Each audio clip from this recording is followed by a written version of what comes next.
Finding a place to rent in BC is difficult at best, but according to new research, keeping your lease may be even harder. The report finds BC has the highest eviction rates in all of Canada, and many renters had to move through no fault of their own. As CTV's Abigail Turner reports, rent control appears to be a factor.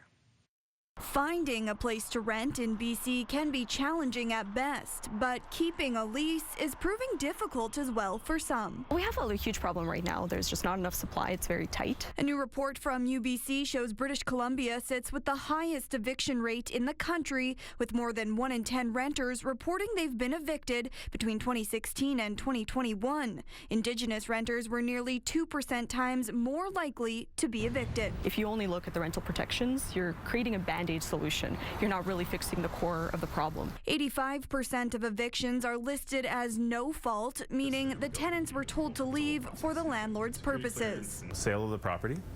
The second response was personal use by the landlord.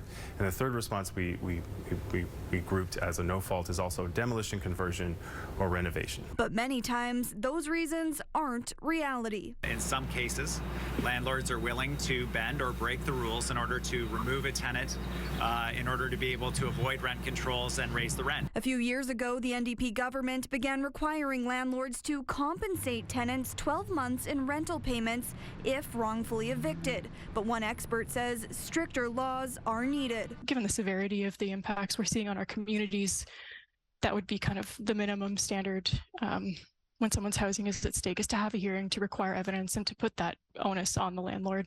The UBC report reflects new data released from First United's BC evictions map, which collected data on those forced to move. 27% of people who reported eviction said they then became homeless, something she says shows a larger issue. Maybe we need to think about housing as a basic human need, or as a basic human right, and not just as a commodity. A potential solution to a growing problem that could affect 1/3 of all BC households who call themselves renters. Abigail Turner, CTV News, Vancouver.